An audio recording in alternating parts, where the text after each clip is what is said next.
Chapter 35. The Notebook. I am alone in the living room, lying on my mattress in the dark, looking out the window.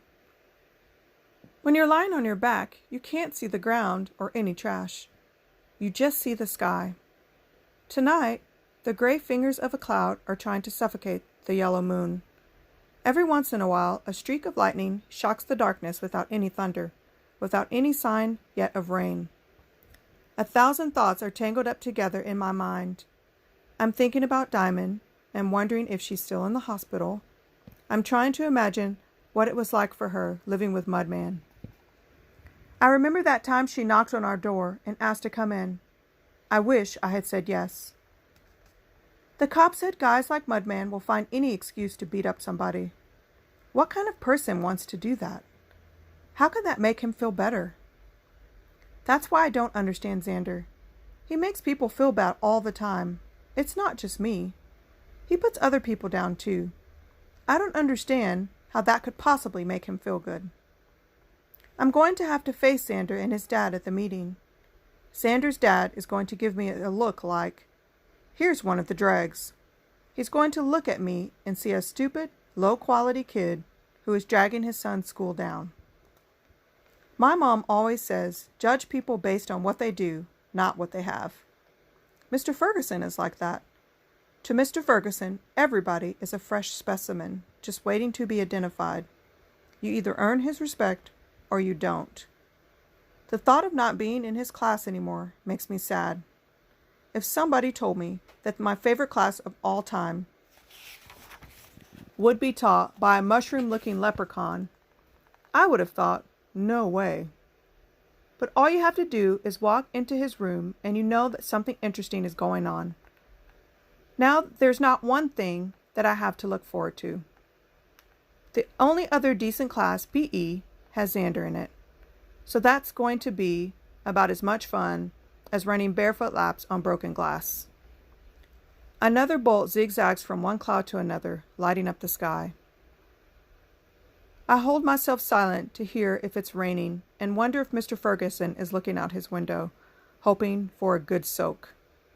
I don't know how long I'm listening, but after a while I hear something. Not rain. Someone is crying, real faint. I get up and look out the window. The street lamp lays down a wide circle of pale light on the parking lot, but I can't see anybody. I hear it again. It's not coming from outside. It's coming from the bedroom. I open the bedroom door.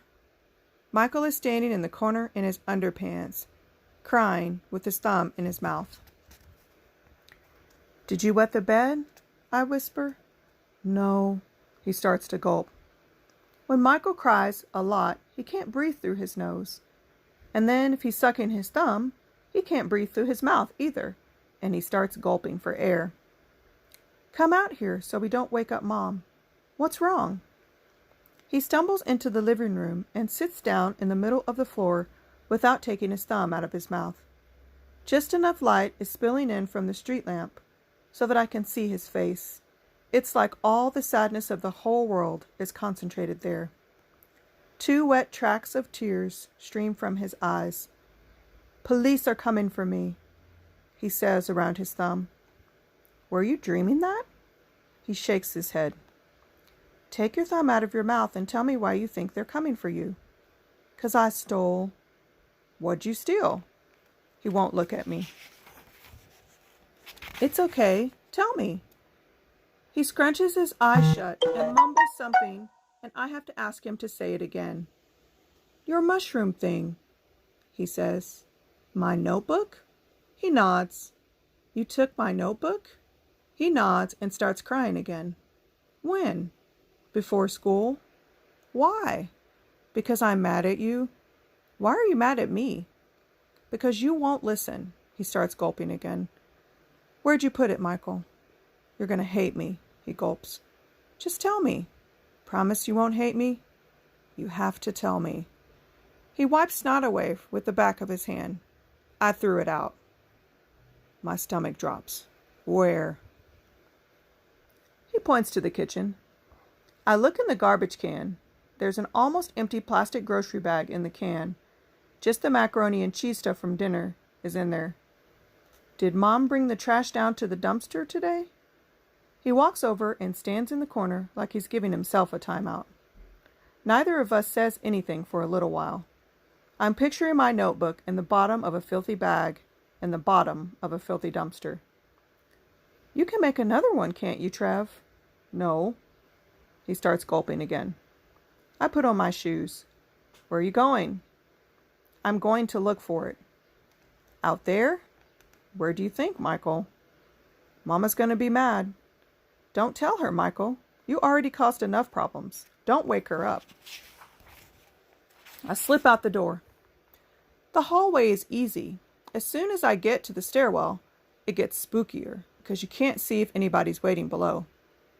I don't want to make any noise, so I try to run lightly. My heart is pounding. The main door rattles when I open it. Broken glass crunches under my feet as I walk down the outside steps. Then I freeze. Something is skittering by the fence. Lightning flashes and a rat scampers through the spotlight of the street lamp and then disappears in the no man's land between the two buildings. Thunder follows this time. I run over to the dumpster. It's a top loader, big enough to hide a grown-up dead body. Hairs on the back of my neck stand up. Most people just lift the lid and toss their trash in, so in order to actually see inside, I have to climb up on the side and lift the lid open. Wish I had some of those blue gloves. I lift the lid, and the smell almost makes me throw up. Piles and piles of dark bags and garbage, not even in bags, just spilling over everything. It's impossible. Even if I know which bag it was in, even if I could somehow get the bag out, the notebook would be ruined. I jump down and stare at the dumpster. I can't help thinking about Charlie. How come some babies get cardboard boxes and other babies get houses like Langley's? That doesn't seem fair. It seems like everybody should start out the same. A real soft blanket and a little bed and some milk. But you can't pick how you start, can you? So, is it luck? Good luck if you end up in Langley's house, and bad luck if you end up in a dumpster? How can something as important as your life be based on luck? And when you know you're not lucky, how are you supposed to feel? A car pulls into the parking lot, and the headlights bounce off the dumpster. My heart jumps to my throat. I'm not sure if whoever is in the car sees me. Two big guys get out, their cigarettes glowing red. Maybe they're okay, but you can't trust anybody in a place like Deadly Gardens in the middle of the night. Better to stay still and wait until they're gone.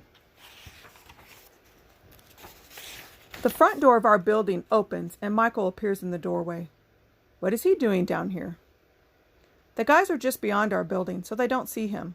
But if Michael calls out to me, "Please stay quiet, Michael. Don't say anything."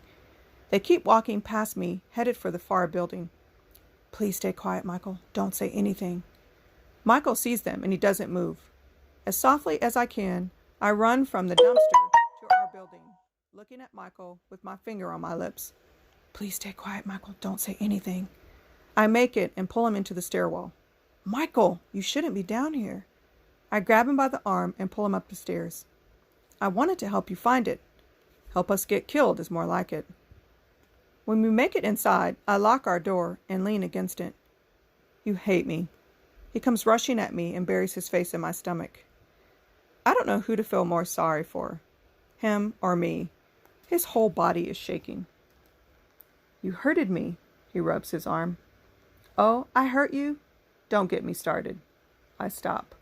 A picture of Mudman grabbing Diamond by the arm flashes through my mind. "I'm sorry, Michael. Come on. You're like a snot machine. You're getting snot all over me." I peel him off me and get a roll of toilet paper and help him blow his nose. I sit him down at the kitchen table. He sniffs. "Everybody says I'm garbage, and it's true." "It's not true. My backpack is garbage." "Is this all because you don't have a superhero backpack?" He nods. "Some kids are teasing you about that?" He nods again. "Man, that makes me want to march in and kick some kindergarten butt." He laughs one of those just to keep from crying laughs. I give him some more toilet paper. You know what Mom always says. "What?" "When people put you down, rise above it. Don't believe the stuff they say about you. They say I'm a baby because babies don't have superhero backpacks either. You say I'm a baby too. The look he gives me stabs me right through the heart. He's sitting there with his big brown eyes full of tears, and his little tummy is going in and out because he's trying so hard to breathe. I remember kindergarten. I remember getting teased about being short, and I tried to crawl under Mrs. Kemper's big blue rug. She dragged me out and told me to stop acting like a worm, which made it worse, because then I just felt like a short worm. Oh, Michael, I don't think you're a baby. You walked all the way down the stairs to come and help me. A baby wouldn't do that. Only time I've called you a baby is when you suck your thumb. And I've only been telling you not to do that because I'm worried you'll get teased. I don't suck my thumb at school. You don't?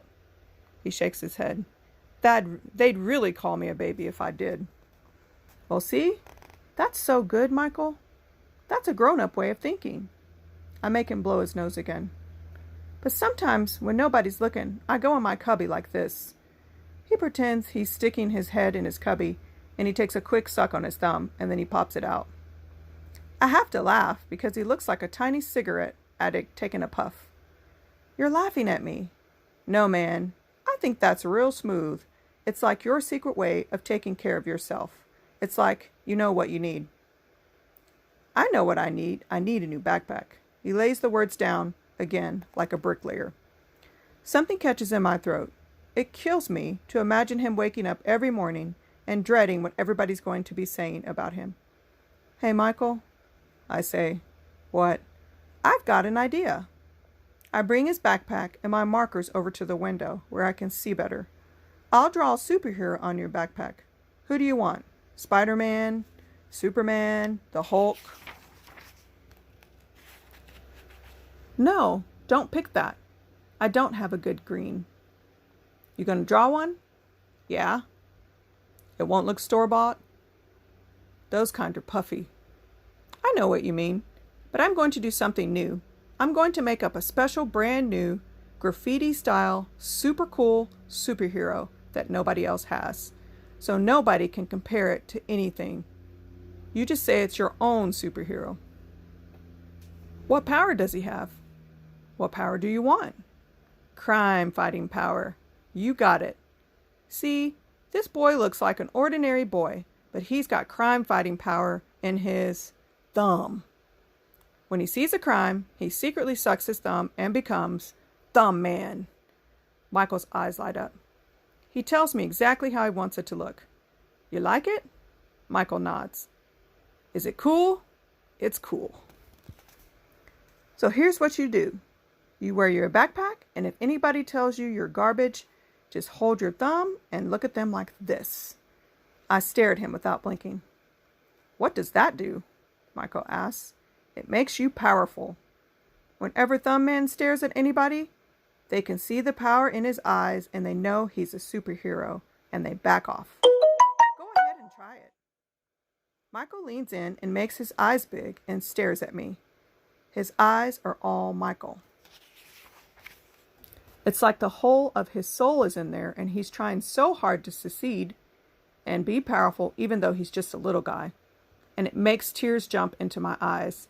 But that's not what he's going for at all. So I blink back my tears and I say, whoa. And I fall off my chair. That was powerful. Mom walks in, still half asleep. What is this? A midnight tea party? I'm a superhero, Michael says. Tomorrow when I go to school, I'm going to show everybody. Mom is totally confused. I try to explain about the notebook and she starts having a fit when I get to the part about how I went to look for it. After I calm her down, she has to lecture us. I guess when you're a mom, it's never too late for a lecture. Michael, you shouldn't have thrown that notebook away. Did you say sorry? If you do something you know is wrong, you have to say sorry or bad feelings will just eat away at you. Sorry, Michael says. Now about that notebook, she says, and a magic trick unfolds before our eyes. She walks over to the refrigerator and reaches for something next to her orange shoebox. It's my notebook. Ta-da! She says and hands it to me. I saw it in the trash and I thought it looked important. Tish wanted to to get at it, so I put it up high. And with all the commotion, I forgot to tell you about it. I can't believe it. Is it okay? Michael asks. It's okay. Michael cracks my heart wide open with his smile.